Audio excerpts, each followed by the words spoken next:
So హృదయం అన్నింటికంటే మోసకరమైనది part 13. So దేవుడు చెప్పాడు చాలా సంగతులు మనకు అన్నిటి కూడా. సో నువ్వు చాటుగా ఇతరులను దూషించినా కూడా అది నాకు అసహ్యమే అన్నాడు దేవుడు. సో ఇవన్నీ కూడా మనం తెలియకుండానే చేసే తప్పులు. కానీ మనం ఏమనుకుంటున్నాం, నీతిగానే ఉంటున్నాము, పరిశుద్ధంగానే ఉంటున్నాము అని మనం అనుకుంటున్నాం. కానీ దేవుడి దృష్టికి మనం ఎన్ని తప్పులు, ఎన్ని పొరపాట్లు, ఎన్ని దోషాలు చేస్తున్నామో వాక్యం ద్వారా దేవుడు చూపించాడు. అవును, మనం తెలుసో తెలియకనో మనకు రెండో పర్సన్ లేనప్పుడు మనం మూడో పర్సన్ గురించి, మూడో పర్సన్ లేనప్పుడు నాలుగో పర్సన్ గురించి చాలా సందర్భాల్లో మనం డిస్కస్ చేసుకుంటాము, చాలా సందర్భాల్లో నెగిటివ్గా మాట్లాడుకుంటాము. కానీ దేవుడు ఏమంటున్నాడు, అలా నువ్వు మాట్లాడుకోవడం వల్ల నాకు అసహ్యం అంటున్నాడు. ఎవరి హృదయంలో గర్వం ఉంటుందో వాళ్ళు నాకు అసహ్యం అంటున్నాడు. సో ఇలా చెప్పుకుంటూ పోతే మనం డే టు డే యాక్టివిటీసే ఇవన్నీ మనం చేసేది. ఏదో మనం నీతిగానే ఉంటున్నాం అనుకుంటున్నాము, పరిశుద్ధంగా పవిత్రంగా ఉంటున్నామని మనం అనుకుంటున్నాం. కానీ దేవుడు ఓపెన్ చేసి చూస్తే అవి లెక్కకు మించి మన తల వెంట్రుకలు ఎన్నున్నాయో దేవుడి దృష్టిలో మనము అన్ని తప్పులు, అన్ని పొరపాట్లు చేసుకుంటూ వచ్చాము ఇన్ని సంవత్సరాలు తెలియకుండా. సో వాక్యం మనకు సరిగా తెలియవచ్చు, తెలియకపోవచ్చు, అర్థం కావచ్చు, అర్థం కాకపోవచ్చు. కానీ దేవుడు ఇంత క్లియర్గా చెప్పినప్పుడు అట్లీస్ట్ మనము ప్రార్థించి అది జయించాలి, ఆ బలహీనతల గురించి జయించాలి. గాసిప్స్ వినడము, గాసిప్స్ మాట్లాడడం, లేకపోతే ఇతరులను ద్వేషించడము, దూషించడము, విమర్శించడము, చాటుగా వాళ్ళ గురించి నెగిటివ్గా మాట్లాడుకోవడం. సో ఇవన్నీ కూడా దేవుడికి నచ్చవని చెప్తున్నాడు. సో మనము వాటి ప్రకారంగా నడిస్తే దేవుడు సంతోషపడతాడు. మన హృదయాన్ని చూసి దేవుడు సంతోషపడతాడు. మన హృదయంలో ఉన్న తలంపులను బట్టి, మంచితనాన్ని బట్టి, పవిత్రతను బట్టి దేవుడు ఎప్పుడు కూడా సంతోషపడతాడు. అందుకే మన హృదయాన్ని చూసి ఆయన సంతోషపడతాడు. కానీ మన ముఖాన్ని చూసి కానీ, మనం వేసుకున్న దుస్తులను చూసి కానీ, మనం పెట్టుకున్న గార్మెంట్స్ని బట్టి కానీ ఆయన ఎప్పుడు కూడా సంతోషపడాడు. మన హృదయంలో ఉన్న అంతరంగంలో ఉన్న ఆలోచనలను బట్టి, మన హృదయంలో ఉన్న తలంపులను బట్టే ఆయన ఎప్పుడు కూడా సంతోషిస్తాడు. కాబట్టి ఆయనను సంతోషపెట్టే బిడ్డలాగా మనం ఉండాలి. ఆయన ముందు మన హృదయాన్ని కడుక్కోవాలి, ఆయన ముందు మన హృదయాన్ని క్లీన్ చేసుకోవాలి. ఆ దుష్టత్వం నుంచి, దుర్మార్గత్వం నుంచి మన హృదయాన్ని విడుదల కలిగించుకోవాలి. సో కడిగి వేసుకోవాలి. అందుకే హిమము కంటే తెల్లగా నన్ను మార్చు ప్రభువా, నా హృదయాన్ని ఇస్సోపుతో కడుగు ప్రభు అని అన్నప్పుడు దేవుడు కడిగి వేస్తాడు. నూతన హృదయాన్ని మార్చమన్నప్పుడు దేవుడు నూతన హృదయాన్ని ఇస్తాడు. సో మనకు తెలియకుండానే ఇవన్నీ చేసుకుంటూ వచ్చాము. బట్ వాక్యం వచ్చింది మనకు. ఇప్పటి నుంచి మనము స్ట్రిక్ట్గా, మనం లిమిటెడ్గా, నేను చెప్పాను కదా, ఆత్మీయంగా జీవించాలంటే హద్దులు కలిగి జీవించాలి. అందరికున్నంత లగ్జరీ, అందరికున్నంత కంఫర్ట్ మనకు ఉండదు. ఎందుకంటే మనం ప్రవహించే ద్వారము ఇరుకు ద్వారము. సో ఇరుకు ద్వారంలో ప్రవేశించే వాళ్ళే పరలోకానికి వెళ్తారు. సో విడల్పైన ద్వారంలో ప్రవేశించే వాళ్లకు అది కంఫర్ట్గా ఉండొచ్చు, కానీ దాన్ని పరలోక మార్గానికి నడిపించదు. అవును, మన మనసులో ఎవరిని తిట్టుకోకుండా ఉంటామా, మన మనసులో ఎవరిని శపించుకోకుండా ఉంటామా, మనసులో ఏది నెగిటివ్ ఆలోచించుకోకుండా ఉంటామా? ఉండలేం కదా. కానీ ప్రాక్టీస్ చేస్తే ఏది అసాధ్యము కాదు, సమస్తము సాధ్యమే. దేవుడి తోడు అడిగినప్పుడు, దేవుడి యొక్క శక్తిని, దేవుడి యొక్క సహాయాన్ని అడిగినప్పుడు ఖచ్చితంగా మనల్ని మారుస్తాడు. సో మన మనసులను, మన ఆలోచనలను, మన తలంపులను, మన ఉద్దేశాలన్నిటిని కూడా మార్చుకుందాం. సో నిన్న మరీ ముఖ్యంగా దేవుడు పార్ట్ 12లో ఒకటే చెప్పాడు, ఇమాజినేషన్స్. మీరు ఊహించుకోవడం కూడా పాజిటివ్గా ఊహించుకోండి, ఆలోచించడం కూడా పాజిటివ్గా ఆలోచించండి, ఇమాజినేషన్స్ చేసుకోండి. గొప్పగా, ఉన్నతంగా, ఉత్తమంగా, పవిత్రంగా మీరు మనసులో అనుకోండి. మనసులోనే మీరు అంత గొప్పగా మీరు ఆలోచించుకోండి మీ గురించి మీరు. సో దానికి తగ్గట్టుగా నేను ప్రతిఫలం ఇస్తా అన్నాడు. సో ఇవన్నీ తెలియదు మనకు తెలియకుండానే మనసులో చెడుగా ఆలోచించుకున్నాము. మన గురించి మనమే ఎన్నోసార్లు శపించుకున్నాము, మన గురించి మనమే అండర్ ఎస్టిమేట్ చేసుకున్నాము, మన గురించి మనమే రిజెక్ట్ చేసుకున్నాము, ఎన్నోసార్లు మనమే డిమోటివేట్ చేసుకున్నాము. సో ఇప్పటి నుంచి మనము నూతనంగా మారుదాము. సో నూతన మనసుతో, నూతన ఆత్మతో, నూతన ఆలోచనలతో, నూతన ఉద్దేశాలతో మనల్ని మనము రీక్రియేట్ చేసుకుందాము. సో దేవుడు వాక్యం అయితే ఇచ్చాడు. మారడమో మారకపోవడం మన చేతిలోనే ఉంది. ఆయన బలవంతం పెట్టాడండి, ఎవరిని కూడా బలవంతం పెట్టాడు. సో మారడమా మారకపోవడమా, సో అది మన చేతిలో ఉంది. ఎవరైతే దేవుణ్ణి పూర్ణ మనసుతో, పూర్ణ హృదయంతో ప్రేమిస్తారో, ఆయన పట్ల భయభక్తులు కలుగుతారో వాళ్ళందరూ కూడా దేవుడి వాక్యానికి విలువ ఇస్తారు, దేవుడి చిత్తానుసారంగా నడవాలని ఇష్టపడతారు. సో ఎవరైతే దేవుడి వాక్యానికి విలువ ఇచ్చి ఆ వాక్యాన్ని హృదయంలో పెట్టుకుంటారో వాళ్ళందరూ కూడా దేవుడికి ఇష్టలు.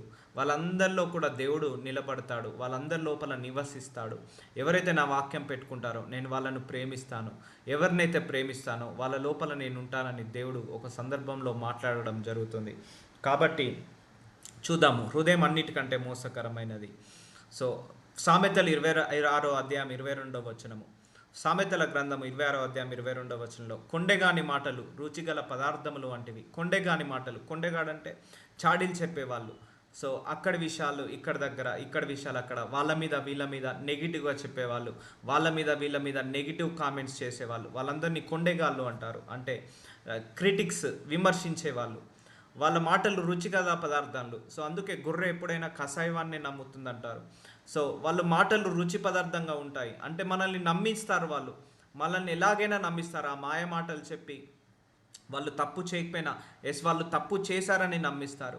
వాళ్ళు పొరపాటు చేయకపోయినా వాళ్ళు పొరపాటు చేసిన నమ్మిస్తారు. సో వాళ్ళ లోపల తప్పున్నా కూడా ఇతరులదే తప్పు అని చెప్తుంటా అంటారు. సో అలాంటి వాళ్ళను కొండెగాళ్ళు అంటారు బైబిల్ ప్రకారము. వాళ్ళ మాటలు ఎలా ఉంటాయి? రుచి పదార్థములు లాంటివి, టేస్టీగా ఉంటాయి. కానీ వాళ్ళు మోసం చేస్తున్నారు. మనకు తెలియకుండానే మన ఆత్మను, మన ఆత్మీయ జీవితాన్ని దొంగలించడానికి వస్తారు. సో కొండెగాని మాటలు రుచిగల పదార్థముల వంటివి, అవి కడుపులోనికి దిగిపోవును. సో మాటలు లోపలికి వెళ్ళిపోతాయి, మనం అది నిజమని నమ్మేస్తాము. సో వాటి ప్రకారంగా నడుస్తాము. కానీ చెడు హృదయమును ప్రేమగల మాటలాడు పెదవులను కలిగి ఉండుట మంటి పెంకు మీద వెండిపూతతో సమానము. చెడు హృదయము ఉంటుంది కొంతమందికి. సో బయటికి మాత్రం ప్రేమగా మాట్లాడతారు. సో అలాంటి వాళ్ళట పెదవులు కలిగి ఉండుట మంటి పెంకు మీద, ఒక మంటి పెంకు మీద వెండిపూతతో సమానము. సో అంటే హృదయం అంతా చెడిపోయింది. హృదయం అంతా ఏంటిది? ద్వేషంతో నిండుకుంది. హృదయం అంతా మోసము, చెడుతో నిండుకుంది. కానీ వాళ్ళు బయటికి మాత్రం ప్రేమగా మాట్లాడుతుంటారు కొంతమంది.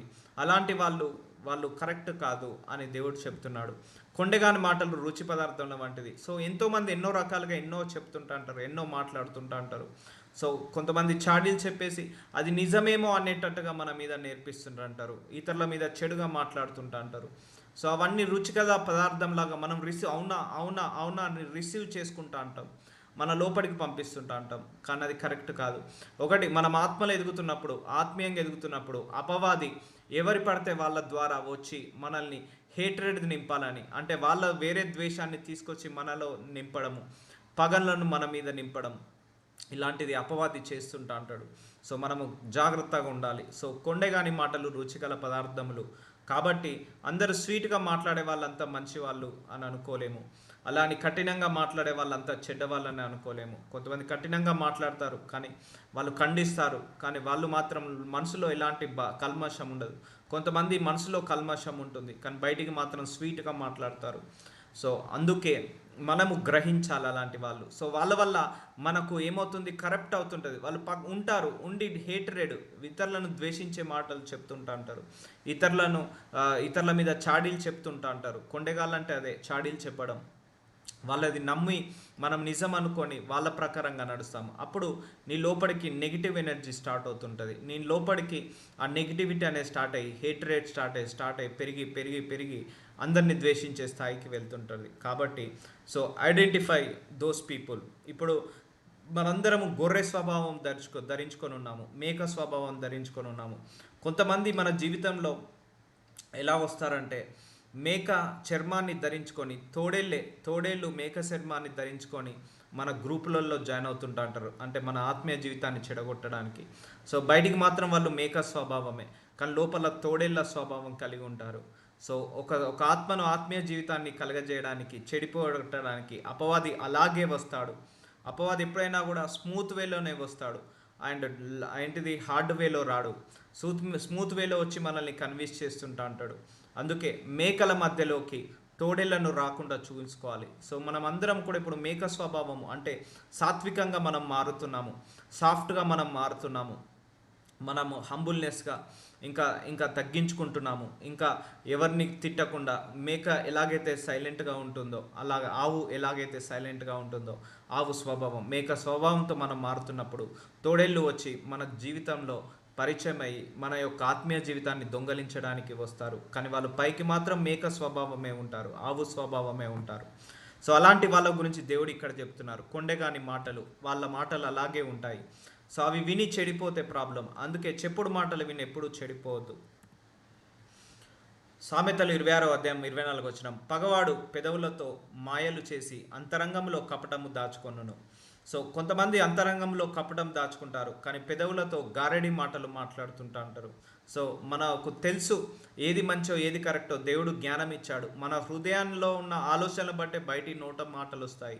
సో కొంతమంది హృదయంలో అంత దురాశలు ఉంటాయి, కానీ బయటికి మాత్రం అలా కనపడరు. సో అలాంటి వాళ్ళను కూడా నువ్వు ఐడెంటిఫై చేయాలి. సో ప్రసంగి 5:1 నీవు దేవుని మందిరంనకు పోవునప్పుడు నీ ప్రవర్తన జాగ్రత్తగా చూచుకొనము. సో మందిరంకి వెళ్ళినప్పుడు ప్రవర్తన జాగ్రత్త చూసుకోవాలి. బుద్ధిహీనులు అర్పించినట్లుగా బలి అర్పించుట కంటే సమీపించు ఆలకించుటకు శ్రేష్టము. వారు తెలియకనే దుర్మార్గపు పనులు చేయుదురు. నీవు దేవుని సన్నిధిలో అనాలోచనగా పలుకుటకు నీ హృదయమును త్వరపడనీయకుము.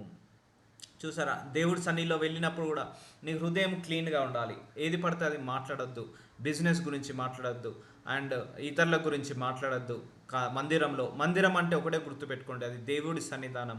అక్కడ దేవుడి సన్నిధానం అంటే యేసయ్య ప్రత్యక్షత, పరిశుద్ధాత్మ దేవుడి ప్రత్యక్షత, దేవదూతల ప్రత్యక్షత, తండ్రి యొక్క చిత్తము అన్నీ కూడా అక్కడ ఉంటుంటాయి. కాబట్టి మందిరానికి వెళ్ళినప్పుడు డిసిప్లిన్, మన హృదయాన్ని కూడా మనం శుభ్రంగా ఉంచుకోవాలి. మందిరంలో కూడా చెడు ఆలోచనలు రాకుండా, మందిరంలో కూడా చెడు తలంపులు రాకుండా కాపాడుకోవాలి. నీ నోటిని కాచుకోము.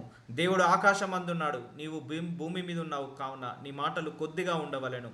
సో ఎంత ఎక్కువ మాట్లాడితే, ఎంత విస్తారంగా మాట్లాడితే అన్ని దోషాలు ఉంటాయని దేవుడు చెప్తున్నాడు. సో బైబిల్లో చెప్తున్నాడు దేవుడు, నువ్వు ఎన్ని ఎక్కువగా మాటలు పాడితే, ఎంత ఎక్కువగా మాటలు మాట్లాడితే అన్ని దోషాలు కనపడతాయి ఆ మాటలలో అంటున్నాడు. సో అందుకే నీ హృదయము తోరపడనీయక నీ నోటిని కాచుకోము. ఆకాశం పైన దేవుడున్నాడు, భూమి కింద మనమున్నాము, భూమి మీద మనమున్నాము. కాబట్టి మన మాటలు కొద్దిగా ఉండవలెను. సో అందరికీ ఒకటే గతి సంభవించును. ప్రసంగి 9:3 సూర్యుని క్రింద జరుగువాటన్నింటిలో ఇది బహు దుఃఖకరము, మరియు నరుల హృదయము చెడుతనంతో నిండి ఉన్నది. చూసారా, అందరికి ఒకటే గతి. సో అందరి హృదయంలో కూడా చెడుతనంతో నిండి ఉన్నదట. సో బహు దుఃఖకరమట. నరుల హృదయము చెడుతనంతో నిండి ఉన్నది. వారు బ్రతుకాలమంతయు వారు హృదయమందు వెర్రితనం ఉండును. సో బ్రతికినంత కాలం హృదయంలో వెర్రితనం ఉంటుందట. తర్వాత వారు మృతుల యొద్దకు పోదురు. ఇది నీవు దుఃఖకరమే. అంటే ఒక మనిషి ఇతరులను ద్వేషిస్తున్నాడు, పగబడుతున్నాడు, అన్యాయాలు చేస్తున్నాడు, అక్రమాలు చేస్తున్నాడు, మోసాలు చేస్తున్నాడు. లాస్ట్కు వాడి గతి అక్కడికే వెళ్తుంది, ఆ యొక్క మరణం వరకే వెళ్ళిపోతుంది. అంటే ఇన్ని చేసి మనిషి ఏమి లాభము? ఇంతగా అన్యాయం చేసి, ఇంతగా మోసాలు చేసి, ఇన్ని అబద్ధాలు ఆడి, ఇంత అక్రమాలు చేసి మనిషి సాధించింది ఏంటిది దేవుడు అని అడుగుతున్నాడు ఇక్కడ వాక్యం ద్వారా. సో అందరికీ ఒకటే గతి. మంచివాడికి అదే గతి పడుతుంది సూర్యుడి కింద, చెడ్డవాడికి కూడా అదే గతి పడుతుంది సూర్యుడి కింద. కాబట్టి నీ యొక్క చెడుతనము నిండి ఉన్నది, మన హృదయము చెడుతనంతో నిండి ఉన్నది. సో దాన్ని తీసేసుకోమని దేవుడు చెప్తున్నాడు. సో యోషయ 29:13 ప్రభు ఇలాగా సెలవిచ్చుచున్నాడు, ఈ ప్రజలు నోటి మాటతో నా యొద్దకు వచ్చుచున్నారు, పెదవులతో నన్ను గణపరచుచున్నారు. చూసారా, దేవుడు అంటున్నాడు వీళ్ళందరూ సంఘానికి వస్తున్నారు, కానీ నోటి మాటలతోటే గణపరుస్తున్నారు, నా యుద్ధకు వస్తున్నారు, పెదవులతో గణపరుచున్నారు, కానీ తమ హృదయము నాకు దూరము చేసుకొని ఉన్నారు. చూసారా, దేవుడు అంటున్నాడు వాళ్ళ హృదయంలో నాకు స్థానం లేదు. బైబిల్ చదువుకుంటున్నారు, ప్రార్థన చేస్తున్నారు, అండ్ మందిరానికి వస్తున్నారు, బాప్తిజం తీసుకున్నారు, దశమ భాగాలు ఇస్తున్నారు, ఆఫరింగ్స్ ఇస్తున్నారు, అన్నీ చేస్తున్నారు, కానీ వాళ్ళ హృదయంలో నాకు చోటు లేదు. వాళ్ళ హృదయంలో నన్ను దూరం చేసుకొని ఉన్నారని దేవుడు అంటున్నాడు. సో ఈ వాక్యం ద్వారా మొట్టమొదట దేవుడు నాకు బయలుపరచడం జరిగింది ఆయన చిత్తం ఏంటిది ఈ మినిస్ట్రీ పట్ల. ఈ మినిస్ట్రీ పట్ల ఆయనకున్న చిత్తము అందరినీ, తన హృదయాల అన్నిదాన్ని కూడా ఆయన వైపుకు తిప్పడమే ఈ మినిస్ట్రీకి దేవుడికి ఉన్న ప్రణాళిక. లోకం వైపు ఉన్న హృదయాలన్నిటిని కూడా, లోకం వైపు ఉన్న మనసులన్నిటిని కూడా దేవుడి వైపుకు తిప్పడమే ఈ God with us global ministry యొక్క ముఖ్య చిత్తము, దేవుడి యొక్క చిత్తము. దేవుడి వాక్యం ద్వారా మాట్లాడాడు. ఓహో, దేవుడు హృదయంలో స్థానాన్ని కోరుకుంటున్నాడు. నువ్వు నోటితో ఎంతగా ఆరాధించినా, నోటితో ఎంతగా ప్రార్థించినా, నువ్వు నోటితో నువ్వు కాలి నడకతో నువ్వు చర్చికి వెళ్ళినా, కానీ నువ్వు ఏది చేసినా నీ హృదయంలో ఆయనకు స్థానం లేనప్పుడు, నీ హృదయంలో ఆయనకు ఫస్ట్ ప్రియారిటీ లేనప్పుడు అది వ్యర్థమే అని దేవుడు అంటున్నాడు. సో చూడండి, ఇలాగ సెలవిస్తున్నట, ఈ ప్రజలందరూ నోటి మాటతో నా యుద్ధకు వస్తున్నారు. అందరు నోటి మాటలతో వస్తున్నారు, ఒట్టి మాటలు చెప్తున్నారు, ఐ లవ్ యూ జీసస్ అంటున్నారు. సో పెదవులతో నన్ను ఘనపరుస్తున్నారు, తండ్రి స్తోత్రం తండ్రి స్తోత్రం అని పెదవులతో అంటున్నారు, కానీ తమ హృదయము నాకు దూరం చేసుకొని ఉన్నారు. ఆ హృదయంలో నాకు స్థానం లేదు. ఆ హృదయంలో మొట్టమొదట ప్రియారిటీ నాకు ఇవ్వట్లేదు. బంగారానికి ఇస్తున్నారు, బట్టలకు ఇస్తున్నారు, కార్లకు, బంగ్లాలకు, వీటన్నిటికీ ఫస్ట్ ప్రియారిటీ ఇస్తున్నారు, కానీ నాకు ఇవ్వడం లేదు. సో దేవుడి వాక్యం ద్వారా ఫస్ట్ నాతో మాట్లాడడం జరిగింది. సో అందరి హృదయాలను ఆయన వైపుకు తిప్పడమే ఈ యొక్క మినిస్ట్రీ యొక్క ముఖ్య ఉద్దేశం. వారు నా ఎడల చూపు భయభక్తులు మానవుల విధులను బట్టి వారు నేర్చుకొనినవి. సో మనుషులు చెప్పే కల్పన పద్ధతులు, మనుషులు చెప్పే మాటలను బట్టే ఆ భయభక్తులు వస్తున్నాయి. కానీ నిజంగా పూర్ణ మనసుతో పూర్ణ హృదయంతో నన్ను ప్రేమించేవాళ్ళు, పూర్ణ మనసుతో పూర్ణ హృదయంతో నన్ను సేవించేవాళ్ళు, పూర్ణ మనసుతో పూర్ణ హృదయంతో నన్ను వెంబడించేవాళ్ళు, నన్ను వెతికేవాళ్ళు, పూర్ణ మనసుతో పూర్ణ హృదయముతో నా మాటలు, నా ఆజ్ఞలు, నా శాసనాలు, నా ధర్మశాస్త్రాన్ని పాటించేవాళ్ళు ఎవరూ లేరు. అందరూ బైబిల్ నోటితో చదువుతున్నారు కానీ మనసులో వాక్యం లేదు. అందరూ నోటితో స్తోత్రం అంటున్నారు, నోటితో గణపరుస్తున్నారు కానీ హృదయానుసారంగా మాట్లాడట్లేదు. నన్నెవరు మనసు మీదకి తీసుకోవట్లేదు, నన్నెవరు వాళ్ళ హృదయం మీదకి తీసుకోవట్లేదు అని దేవుడి వాక్యం ద్వారా అంటున్నాడు. సో ఇప్పుడు అర్థమైందా? ఇప్పుడు నీ హృదయంలో ఏమి ఉండాలి? దేవుడు ఉండాలి, దేవుడి యొక్క వాక్యం ఉండాలి, దేవుడి యొక్క స్థానం ఉండాలి. కానీ ఇప్పుడు అదే హృదయంలో కోపం ఉంది, అదే హృదయంలో స్వార్థం ఉంది, అదే హృదయంలో కల్మషం ఉంది, అదే హృదయంలో దురాశలు ఉన్నాయి. సో దేవుడు అలాంటి హృదయంలో ఉండగలుగుతాడా? ఉండలేడు. సో అందుకే నేను చాలా సందర్భాల్లో చెప్పాను, దేవుడి కోసం మనం ఏం చేసినా హోల్ హార్టెడ్గా చేయాలి, మనస్ఫూర్తిగా చేయాలి, ఏదో మొక్కుబడిగా చేయకూడదు. సో నువ్వు బైబిల్ చదివినా మొక్కుబడిగా చేయకూడదు, ప్రార్థించిన మొక్కుబడిగా చేయకూడదు, ఆరాధించిన స్తుతించిన మొక్కుబడిగా చేయకూడదు. సో దేవుడి యొక్క మార్గంలో నడిచిన మొక్కుబడిగా చేయకూడదు. సో ఏది కూడా పైన పైన చేయకూడదు. దేవుడికి ఏది చేసినా కూడా హార్ట్ఫుల్గా చేయాలి. ఎందుకంటే ఆయనకు తెలుసు మన హృదయంలో ఎంత స్థానం ఉంది ఆయనకు, మన హృదయంలో దేని మీద స్థానం ఉంది, మన హృదయంలో ఎంతవరకు మనకు ఇంపార్టెన్స్ ఉంది ఆయనకు అన్నీ తెలుసు. నువ్వు చెప్పాల్సిన అవసరం లేదు. నువ్వు పెదలతో ఐ లవ్ యూ జీసస్ అంటున్నావు కానీ మనసులో నీకు ఎంత ప్రేమ ఉందో ఆయన చెప్పగలుగుతాడు, అనలైజ్ చేయగలుగుతాడు. అందుకే వీళ్ళు నా హృదయంలోకి తీసుకోవట్లేదు, వాళ్ళ హృదయానుసారంగా నన్ను నడిపించుకోవట్లేదు అని దేవుడు అంటున్నాడు. నోటి మాటలే, ఒట్టి మాటలే నడుస్తున్నాయి కానీ హృదయానుసారంగా నన్ను ఎవరు ఇష్టపడట్లేదు, ప్రేమించట్లేదు అని దేవుడి వాక్యం ద్వారా చెప్తున్నాడు. సో యోషయ 33:18 నీ హృదయము భయంకరమైన వాటిని బట్టి ధ్యానించును, జనసంఖ్య వ్రాయువాడు ఎక్కడున్నాడు, తూచువాడు ఎక్కడున్నాడు, బురుజులను లెక్కించువాడు ఎక్కడున్నాడు. సో మన హృదయము భయంకరమైన వాటిని బట్టి ధ్యానించును. భయంకరం హృదయంలో ఎన్నో తలంపులు, చెడు తలంపులు, పాపపు తలంపులు ఎన్నో లక్షల కొద్దిగా పుడుతుంటుంటాయి. మన హృదయంలో ద్వేషము లక్షల కొద్దిగా పుడుతుంటుంది, తలంపులు లక్షల కొద్దిగా పుడుతుంటుంది, అసూయ అండ్ దౌర్జన్యం, దుష్టత్వము ఇవన్నీ హృదయంలోంచి పుడుతుంటాయి. అబద్ధము, మోసము, అన్యాయం, అక్రమం ఇవన్నీ కూడా హృదయంలో నుంచి పుడతాయి. సో వీటన్నిటికీ లెక్క రాసేవాడు ఎవడున్నారు? సో ఇప్పుడు మన మనసులో 100 ఆలోచనలు ఉంటాయండి. 100 ఆలోచనలు మనం లెక్క పెట్టలేము, 100 ఆలోచనలు మనము రాయలేము. నా మనసులు ఎన్ని ఉన్నాయో, మీ మనసులు ఎన్ని ఉన్నాయో ఎవరికీ తెలియదు. సో జనసంఖ్య వ్రాయివాడు ఎక్కడున్నాడు, తూచువాడు ఎక్కడున్నాడు అంటే మనసులో పుట్టే ఈ ఆలోచనలు, చెడు ఆలోచనలు, మంచి ఆలోచనలు, కీడు ఆలోచనలు, మేలు ఆలోచనలు, అన్యాయపు ఆలోచనలు, న్యాయపు ఆలోచనలు ఇవన్నీ కూడా మనసులో లక్షల కొద్ది పుడుతుంటాయి. వీటి లెక్క రాసేవాళ్ళు ఎవరు? వాటిని తూచేవాడు, తూకం వేసేవాళ్ళు ఎవరు? బురుజులు లెక్కించేవాడు ఎక్కడున్నాడు? ఎవరు వీళ్ళని లెక్కిస్తారు? కానీ దేవుడికి తెలుసు, దేవుడు ఒక్కడే లెక్కిస్తాడు. మన మనసులో ఎన్ని ఆలోచనలు ఉన్నాయి, ఎన్ని తలంపులు ఉన్నాయి, ఎంత నీతి ఉంది, ఎంత అవినీతి ఉంది, ఎంత పరిశుద్ధత ఉంది, ఎంత అపరిశుద్ధత ఉంది. సో దేవుడికి మాత్రమే తెలుసు. ఆయన లెక్కలు రాయగలుగుతాడు, లెక్కలు రాస్తున్నాడు ప్రతి ఒక్కరి ఆలోచనలు, ప్రతి ఒక్క నోటి మాటలు. యోషయ 46:12 కఠిన హృదయులై నీతికి దూరంగా ఉన్న వాళ్ళారా నా మాట ఆలకించుడి. సో నీతి, మనసులో నీతి, పరిశుద్ధత ప్రార్థించుకోమని చెప్పాను చాలా సందర్భాల్లో. Lord fill my heart with your righteousness. నా హృదయం నిండా నీ నీతితో నింపునైనా, నా హృదయం నిండా పరిశుద్ధతతో నింపునైనా. ఎందుకంటే హృదయం ఆల్రెడీ కరెక్ట్ అయిపోయింది, అందరి హృదయాలు కరెక్ట్ అయిపోయాయి. దేవుడు ముందు చూస్తే ఏ హృదయం కూడా స్వచ్ఛమైనది లేదు. దేవుడు లెక్కబెట్టి చూస్తే ఏ హృదయంలో కూడా నీతి లేదు, ఏ హృదయంలో కూడా పరిశుద్ధత లేదు, పవిత్రత లేదు. అందరి హృదయాలు కల్మషం అయిపోయాయి, అందరి హృదయాలు కోపంతో, ద్వేషంతో, పగతో నిండుకొని ఉన్నాయి. అందరి హృదయాలలో చెడు తలంపులు ఉన్నాయి, పాపపు తలంపులు ఉన్నాయి. సో ఏ ఒక్క హృదయం కూడా తేటగా లేదు. సో కఠిన హృదయాన్ని తీసేసి నీతికి దూరంగా ఉన్న వాళ్ళారా నా మాట ఆలకించుడి, నీతిని అనుసరించే వాళ్ళారా నా మాట వినుడి. సో నీతిని అనుసరించాలంటే అది హృదయం నుంచే స్టార్ట్ కావాలి.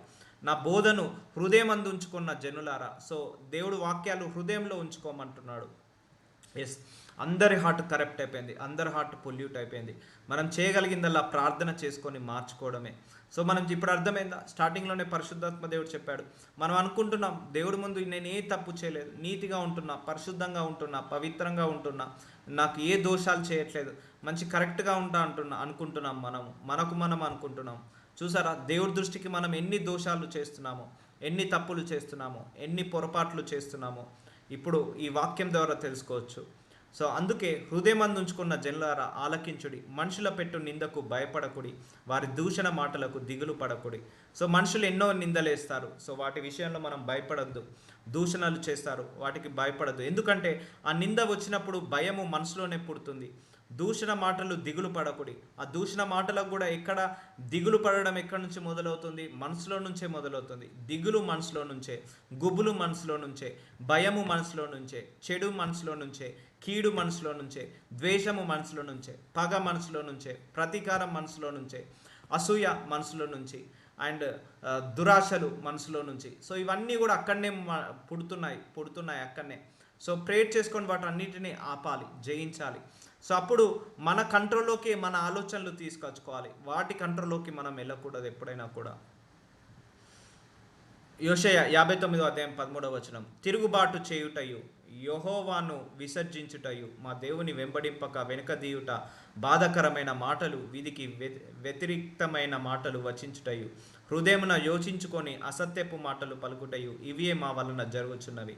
చూసారా, ఇవన్నీ హృదయంలో జరుగుతున్నాయట. తిరుగుబాటు చేయుటయు, దేవుడి మీద తిరుగుబాటు చేయడం, యెహోవాను విసర్జించుటయు అంటే నీ మనసులో నుంచి దేవుడికి స్థానం లేదు అంటే ఇక నువ్వు దేవుడిని వదిలేసినట్టే. నువ్వు దేవుడికి మందిరానికి వెళ్తున్నావు, చర్చ్కి వెళ్తున్నావు, ప్రేయర్ చేసుకుంటున్నావు, కానీ మనసులో దేవుడికి స్థానం లేదు. బైబిల్ చదువుకుంటున్నావు, నీ మనసులో దేవుడికి స్థానం లేదు. సో నువ్వు నీ మనసులో దేవుడికి స్థానం లేదు అంటే నువ్వు దేవుడిని విసర్జించినట్టే, వదిలేసినట్టే. మా దేవుని వెంబడింపక వెనుకకు దీయుట, బాధాకరమైన మాటలు. సో వెంబడించాలి. అది ఎలా? నీ మనసుతోటి వెంబడించాలి. వెంబడించడం అంటే ఆయన వెనకాల నడవడం కాదు. ఆ ఆజ్ఞలు, కట్టడాలు, శాసనాలు మనసులో పెట్టుకొని వాటి ప్రకారంగా నడవాలి. మాటలు, విధికి వ్యతిరేకమైన మాటలు వచించుటయు. సో విధికి వ్యతిరేకమైన మాటలు వచించుటయు, హృదయంలో యోచించుకొని. సో వ్యతిరేకమైన మాటలు ఇవన్నీ కూడా హృదయం నుంచే వస్తుంటాయి. దేవుడికి వ్యతిరేకంగా అసత్యపు మాటలు హృదయం నుంచే వస్తాయి, పలుకుటయు, ఇవే మా వలన జరుగుతున్నవి. సో ఇవే జరుగుతున్నాయి. దేవుడికి దూరంగా ఉండడం, దేవుణ్ణి వెంబడించకపోవడం, దేవుణ్ణి ప్రేమించకపోవడం, దేవుడి మాటలకు విలువ ఇవ్వకపోవడం, లాస్ట్ మన చిత్తానుసారంగా నడవడం, మన చిత్తానుసారంగానే దేవుణ్ణి కోరడము. సో మన హృదయంలో చెడుగా ఆలోచించడము, దేవుడి మీద డౌట్ పడడము, సో ఇతరులను తిట్టడము, దూషించడము, ఇతరుల గురించి మనసులో చెడుగా అనుకోవడం. సో చెప్పాను కదా, నేను నరహత్య చేయట్లేదు మనం అనుకుంటున్నాము, కానీ మనసులో ఒకరు చావాలని కోరుకున్నా కూడా నువ్వు నరహత్య చేసిన దాంతో సమానం అని అంటున్నాడు దేవుడు. సో నువ్వు ఎవరిని ముట్టుకోవట్లేదు అంటున్నావు, కానీ మనసులో ఒక పాపపు తలంపు వచ్చినా కూడా నువ్వు అప్పుడే వాళ్ళతో పాపం చేసినట్టు అని దేవుడు అంటున్నాడు. సో చూసారా, దేవుడి నీతి వేరు, మన నీతి వేరు. దేవుడు ఆలోచనలు వేరు, మన ఆలోచనలు వేరు. దేవుడు తలంపులు వేరు, మన తలంపులు వేరు. దేవుడు ఉద్దేశాలు వేరు, మన ఉద్దేశాలు వేరు. దేవుడి ప్రణాళిక వేరు, మన ప్రణాళిక వేరు.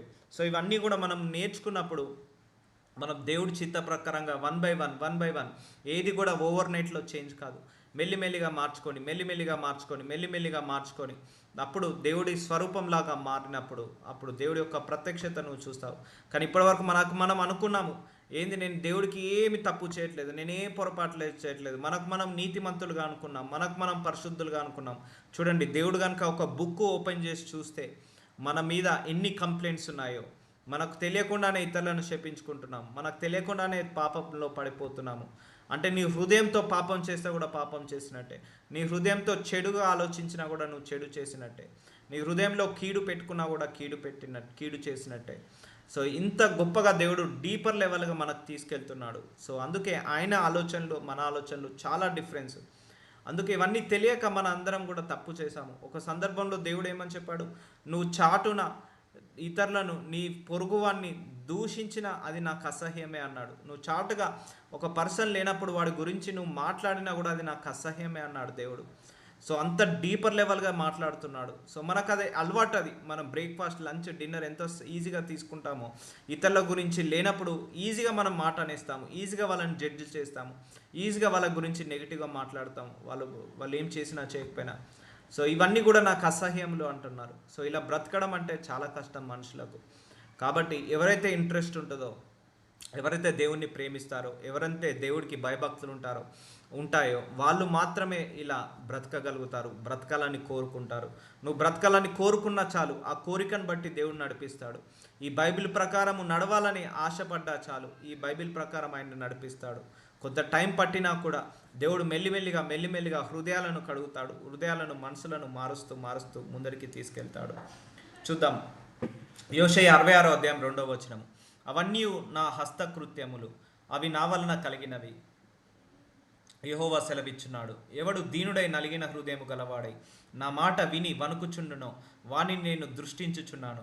సో మన శరీరం మొత్తం ఆయన హస్తంతో, ఆయన చేతి పని మన శరీరము, మన హృదయము. ఆ హృదయంలో ఏం ఫీలింగ్స్ పెట్టాలి, ఏ ఎమోషన్స్ పెట్టాలి, మన హృదయంలో ఈ దుఃఖాన్ని క్రియేట్ చేసింది, ఈ బాధను, చింతను, విచారణను, ఇలాంటి ఎమోషన్స్ పెట్టింది ఆయనే. ప్రేమ, కరుణ, కృప, దయ, వాత్సల్యము, ఈ ఎమోషన్స్ పెట్టింది హృదయంలోనే. ఇవన్నీ హృదయం నుంచే పుడతాయి, కిడ్నీ నుంచి కాదు, లివర్ నుంచి కాదు, ఇవన్నీ కూడా మన హృదయం నుంచే పుడతాయి.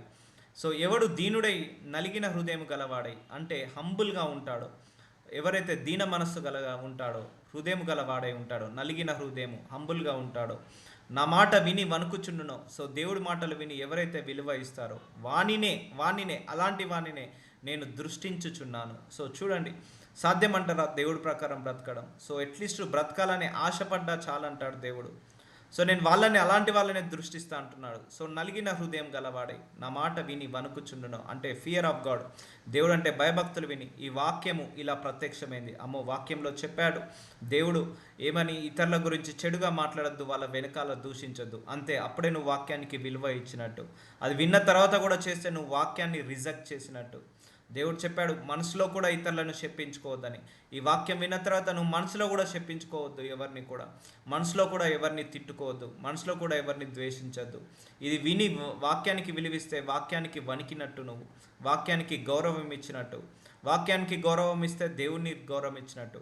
ఇది విన్న తర్వాత చేయకపోతే వాక్యాన్ని రిజెక్ట్ చేసినట్టు. వాక్యాన్ని రిజెక్ట్ చేస్తే దేవుణ్ణి రిజెక్ట్ చేసినట్టు. ఇప్పుడు అర్థమవుతుందా?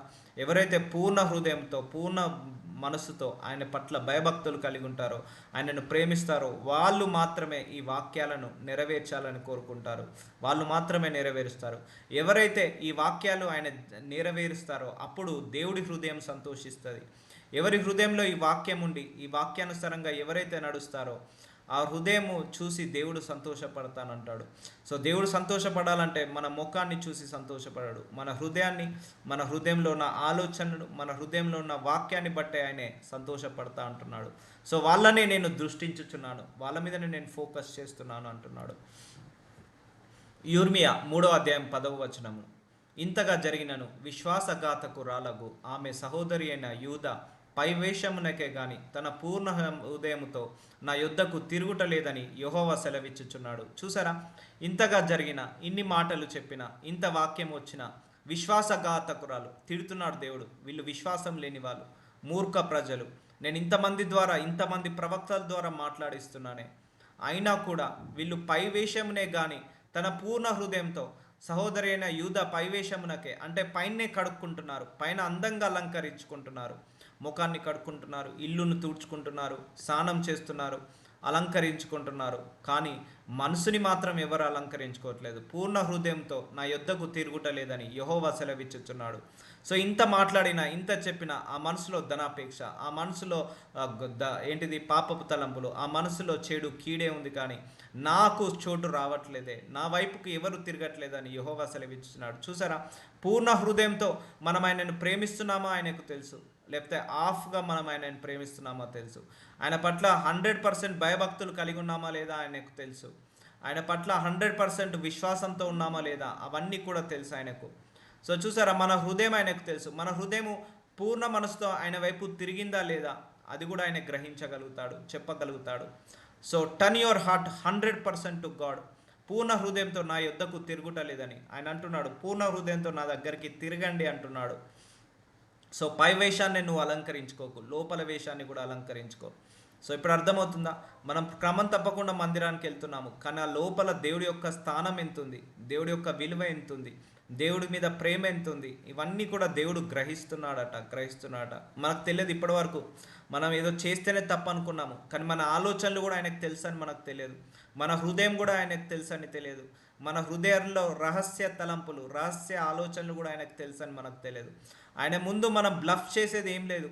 ఆయన ముందు మనం మోసం చేసేది ఏమి లేదు. ఆయనకు కనపడనిది ఏది లేదు, మరుగైనది ఏది లేదు, కనపడనిది ఏది లేదు. ఆయనకు అన్నీ తెలుసు.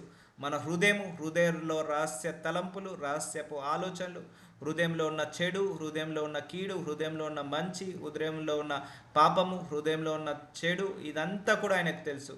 మనం ఏది చెప్పాల్సిన అవసరం లేదు ఆయనకు. సో మన హృదయం కూడా ఆయన వైపుకు తిరిగిందా లేదా కూడా ఆయన్నే చెప్పగలుగుతాడు. అది కూడా మనం మెజర్ చేయాల్సిన అవసరం లేదు. అందుకే పూర్ణ హృదయంతో మిమ్మల్ని ప్రేమించే హృదయాన్ని దయచేయమని నేను కొత్తలో ఈ మెడిటేషన్ కూడా ఈ పాయింట్ పెట్టాను. అయ్యా, యేసయ్య, మిమ్మల్ని పూర్ణ మనసుతో, పూర్ణ హృదయంతో ప్రేమించే హృదయాన్ని మాకు ఇవ్వండి. అది దేవుడు అడుగుతూనే ఇస్తాడు, ఇస్తేనే అది వస్తుంది. కానీ దేవుణ్ణి ప్రేమించడం అంటే అది అసాధ్యము, చాలా కష్టము. ఎందుకంటే ఇప్పటికే మనం లోకంతో స్నేహం చేసి చేసి ఫిల్ అయిపోయింది. మన హార్ట్ అంతా లోకంతో ఫిల్ అయిపోయింది. దాన్ని తీసేసుకొని దేవుడితో ఫిల్ చేసుకోవాలి. సో ఎవరైతే దేవుడు అంటే ప్రేమ కలిగి ఉంటారో వాళ్ళు మాత్రమే ఇది చేయగలుగుతారు. లోకం మీద ప్రేమ ఉన్న వాళ్ళు ఇలా దేవుడి వైపు 100% తిరగలేరు. దేవుడిని మనసులో 100% స్థాపించుకోలేరు. సో లోకము సగము, దేవుడి సగము, అలా ఉన్నప్పుడు ఇద్దరికి మనం బానిసగా కాలేము. అయితే లోకానికన్నా బానిస కావాలి, అయితే దేవుడి కన్నా బానిస కావాలి. సో మనం కావాల్సింది బానిస దేవుడికి మాత్రమే కావాలి. హృదయంలో దేవుడికి స్థానం ఉండాలి. సో మిగిలిన అన్నీ కూడా దేవుడు చూసుకుంటాడు. అందుకే ఈ హృదయం క్రియేట్ చేసింది ఎవరు? దేవుడు. అది ఎవరిదట? దేవుడి యొక్క హస్తక్రియలు, చేతి పని. ఆ హృదయం ఆయనకు నచ్చినట్టుగా డిజైన్ చేసుకున్నాడు. ఆ హృదయంలో కూడా ప్లేస్ ఉండేటట్టు ఆయనకు నచ్చినట్టుగా డిజైన్ చేసుకున్నాడు. ఆ హృదయంలో ఎమోషన్స్, ఫీలింగ్స్ అండ్ ఆ హృదయంలో తలంపులు, ఇవన్నీ కూడా ఆయనకు నచ్చినట్టుగా క్రియేట్ చేసుకున్నాడు. కానీ అపవాది మన హృదయాలన్నిటిని మోసం చేసి వాడి వైపుకు తిప్పేసుకున్నాడు.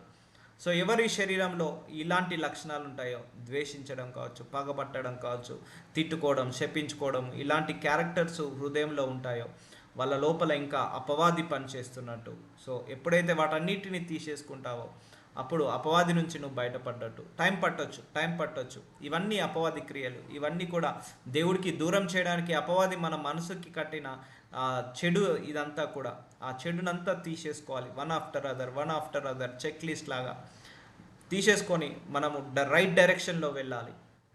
End of the day you should satisfy God only. దేవుని మాత్రమే నువ్వు సాటిస్ఫై చేయగలగాలి. మనుషులను మనం సాటిస్ఫై చేయలేము. దేవుణ్ణి సాటిస్ఫై చేస్తున్నప్పుడు మనుషుల దగ్గర నుంచి చెడు రావచ్చు, మనుషుల దగ్గర నుంచి విమర్శలు రావచ్చు. But end of the day you need to satisfy God only. So అందుకే ఇవన్నీ కూడా నువ్వు ఆలోచించి మంచిది ఆలోచించాలా, చెడుగా ఆలోచించాలా, అది డిసైడ్ చేసుకోవాల్సింది కూడా మనమే. యిర్మీయా 4:14 యెరూషలేమా, నీవు రక్షించబడినట్లు నీ హృదయంలో నుండి చెడుతనము కడిగి వేసుకొనుము. చూసారా, రక్షించబడినట్లు నీ హృదయంలో నీ చెడుతనము కడిగి వేసు. బాప్తిజం తీసుకున్నాము అండ్ చర్చ్కి వెళ్తున్నాము, బైబిల్ చదువుకుంటున్నాము, కానీ హృదయంలో చెడుతో నిండుకుంది. ఇంకా మనం రక్షించబడలేదట. చూడండి, యెరూషలేం అంటే సంఘం గురించి చెప్తున్నాడు దేవుడు. నీవు రక్షించబడినట్లు నీ హృదయంలో నుండి చెడుతనము కడిగి వేసుకో, సబ్బేసి కడిగినట్టు కడుక్కో. అందుకే నేను చెప్పాను, మన హృదయం ఎలా అంటే ఒక వైట్ కలర్ క్లాత్ లాంటిది మన హృదయం. ఇప్పుడు మార్నింగ్ మనం ఒక వైట్ డ్రెస్ వేసుకొని బయటంతా బైక్ మీద తిరిగేసి వచ్చాము, ఇంటికి వచ్చేసరికి మాసిపోయి ఉంటుంది, మరకపడి ఉంటుంది. మనం ఏం చేస్తాము?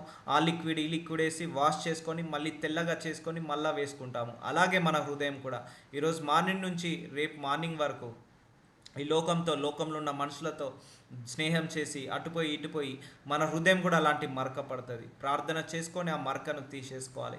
సో మన హృదయం ఎప్పుడు కూడా వైట్ కలర్ క్లాత్ లాంటిది, ప్యూర్ వైట్ కలర్ క్లాత్ లాంటిది. దాని మీద ఎలాగైతే మరకలు పడితే, ఎలాగైతే మనము ఉతుక్కొని ఆరేసుకొని నీట్గా చేసుకొని ఇస్త్రీ చేసుకొని మళ్ళీ వేసుకుంటామో, మన హృదయం కూడా అలా ఎప్పటికప్పుడు కడిగి వేసుకోమంటున్నాడు. సో నువ్వు రక్షించబడాలి అంటే హృదయంలో చెడుతనం కడిగి వేసుకోను. హృదయం అంతా చెడుతో నిండి ఉంది, కీడుతో నిండి ఉంది. సో అది మనం రక్షించబడ్డట కాదు, అది మారుమనసు కలిగినట్ట కాదు. కాబట్టి ఎన్నాళ్ళ వరకు నీ దుష్టాభిప్రాయములు నీకు కలిగి ఉండును. సో ఎన్నాళ్ళ వరకు అదే పాత స్వభావం, అదే పాత లక్షణాలు, అదే పాత మనిషిలాగా ఉంటావు. ఎందుకు ఇంకా దుష్టత్వము ఆ మనసులో? ఎందుకు ఇంకా ధనాపేక్ష? ఎందుకు ఇంత దుర్బుద్ధి? ఎందుకు ఇంత చెడుతనము? ఎందుకు ఇంత ద్వేషము? ఇంకా మనసులో ఇంకెందుకు దుష్టాభిప్రాయములు? ఇతరుల మీద ఎందుకు చెడు అభిప్రాయాలు నీకు కలిగి ఉండును? అది ఉంటే లాభం ఏంటిది? మనకు నష్టమే. సో దేవుడి యొక్క ప్రత్యక్షతను నువ్వు పొందుకోలేవు, దేవుడి దగ్గరికి నువ్వు ఇంకా త్వరగా చేరుకోలేవు. సో అర్థమవుతుందా? ఇవన్నీ కూడా నీ హృదయం నుంచే మొదలవుతుంది. సో ఇప్పుడు చెప్పండి, మనల్ని బ్లాక్ చేసే బ్లెస్సింగ్స్ మన హృదయమే. ఇప్పటి వరకు ఇంటి పక్కోళ్ళో, ఇంటి ఎదురుంగోళ్ళో, మన కుటుంబ సభ్యులో, లేకపోతే భార్యనో, భర్తనో, లేకపోతే పిల్లలో నన్ను బ్లెస్సింగ్ ఆపేశారని అనుకుంటున్నాము. కానీ నిజమైన బ్లెస్సింగ్ ఆపేసేది మన హృదయం మాత్రమే. ఇప్పటి వరకు మోసం చేసింది ఎవరు? మన హృదయమే మనల్ని మోసం చేసింది. అది ఘోరమైన వ్యాధి కలది. సో ఇన్ని రకాలుగా మనకు దేవుడు బయలుపరుస్తున్నాడు. చెడుతనం కడగవేసుకోమంటున్నాడు హృదయంలో నుండి. సో అది ప్రేర్ చేసుకోవాలి. నా హృదయంలో ఎలాంటి చెడున్నా, కీడున్నా తీసివేయి ప్రభా. ఇక్కడ ఏమన్నాడు? దుష్ట అభిప్రాయంలో, అంటే చెడు అభిప్రాయాలు ఉన్నా కూడా, మనకు మనుషుల మీద ఈజీగా చెడు అభిప్రాయం కలుగుతుంది. ఈజీగా సెకండ్స్లలో మనం ఏంటిది నెగిటివ్గా ఫీల్ అవుతాము, సెకండ్స్లలో మనం నెగిటివ్గా రియాక్ట్ అవుతాము. సో అలాంటి చెడు అభిప్రాయాలు ఉన్న కలిగి ఉండకుము. ఎన్ని రోజులు ఉంటావు? అవన్నీ తీసే అంటున్నాడు. సో దానివల్ల మనకే డ్యామేజ్, మనకే దేవుడి యొక్క ప్రత్యక్షత కోల్పోతాము. సో చెడు అభిప్రాయాలు, ఇతరుల మీద చెడు బుద్ధి, చెడు ఆశలు, ఇతరుల మీద నెగిటివ్ ఫీలింగ్, ఇతరుల మీద నెగిటివ్ ఒపీనియన్, ఇవన్నీ కూడా ఎన్ని సంవత్సరాలు పెట్టుకొని ఉంటావు? వాటన్నిటిని తీసేసుకోమని దేవుడు చెప్తాడు. సో చూడండి, యిర్మీయా 17వ అధ్యాయము 9వ వచనము, హృదయము అన్నింటికంటే మోసకరమైనది. సో చెప్పాడు కదా, ఇగో ఇప్పటి వరకు దేవుడు ఇవన్నీ మాట్లాడాడు కదా, ఇప్పుడు మనల్ని మోసం చేసేది ఏంటిది? మన హృదయమే. అక్కడి నుంచే అన్ని పుడుతున్నాయి. అది ఘోరమైన వ్యాధి కలదు, దాన్ని గ్రహింపగలవాడెవడు? అవును, ఘోరమైన వ్యాధి. బీపీ, షుగరు, థైరాయిడ్, కొలెస్ట్రాల్, ఇవన్నీ మనం ఒక రిపోర్ట్లో కనపడుతున్నాయి. బ్లడ్ రిపోర్ట్లోనో, లేకపోతే యూరిన్ రిపోర్ట్స్లోనో, లేకపోతే ఎక్స్రే రిపోర్ట్లోనో, స్కానింగ్ రిపోర్ట్లోనో కనపడుతున్నాయి.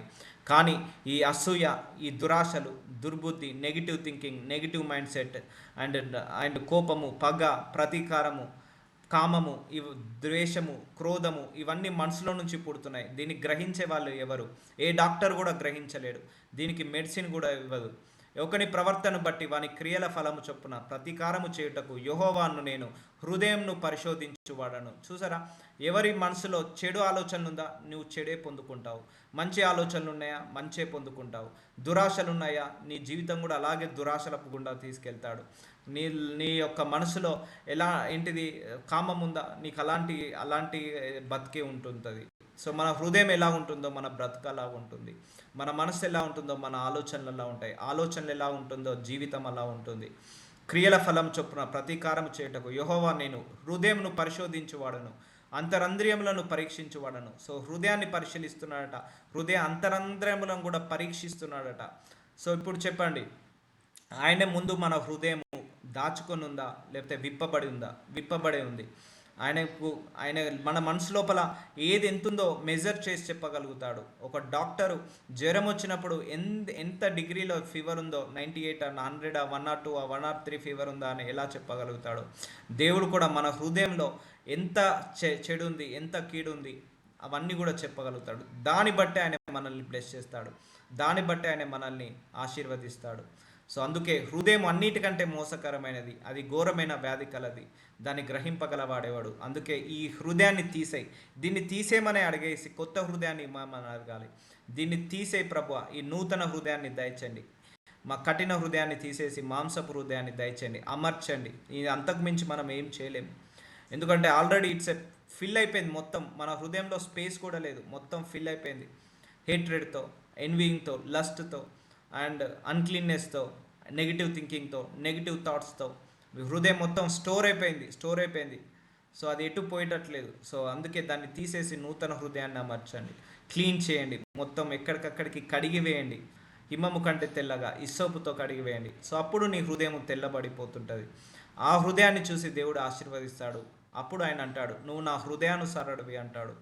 సో ఆయన హృదయం ఎవరికైతే అమర్చబడి ఉంటుందో వాళ్ళు పరలోక మార్గానికి నడిచి వెళ్తారు. సో ఇవన్నీ లోతైన మర్మాలు. Maybe you may not experience all these kind of words in your life. ఇప్పటి వరకు ఇలాంటి డీపర్ రెవల్యూషన్స్ మీకు ఎక్స్పీరియన్స్ కాకపోవచ్చు, బట్ ఇంకా లోతుగా దేవుడు చెప్తున్నాడు, లోతైన మర్మాలు చెప్తున్నాడు దేవుడు. మన హృదయం గురించే, ఓన్లీ ఒక హార్ట్ గురించే దేవుడు ఇన్ని రకాలుగా బోధిస్తున్నాడంటే, సో అది ఎలా తయారు చేశాడు దేవుడు అనేది దేవుడికే తెలుసు. సో అందుకే ప్రార్థించుకుందాం. Will continue in the next week. Thank you Jesus, నజరుడైన యేసయ్య. ఇదిగో తండ్రి, హృదయం ఘోరమైన మోసకరమైనది, అది పాపముతో కూడుకున్నది. ఎస్ మై లార్డ్, ఇప్పటి వరకు మేము గ్రహించలేకపోయాము. మీ వాక్యాల ద్వారా మా హృదయంలో ఈ స్థానాన్ని దయచేయండి. మీ వాక్యాలు మా హృదయంలో పెట్టుకునే కృపను దయచేయండి. మా హృదయంలో చెడుని, దుర్మార్గత్వాన్ని, దుష్టత్వాన్ని ఏది ఉన్నా కూడా తీసివేయండి ఆయన. మా హృదయంలో మీకు నచ్చనిది, మా ఆలోచనలో మీకు నచ్చనిది, మా తలంపులలో మీకు నచ్చనిది, మా మనస్సులో మీకు నచ్చనిది ఏది ఉన్నా కూడా మమ్మల్ని అడగాల్సిన అవసరం లేదు నాయన. మీ చిత్త ప్రకారము అన్నిటినీ తీసివేయమని, మా హృదయాలను శుద్ధి చేయమని యేసు నామంలో ప్రార్థిస్తున్నాను తండ్రి.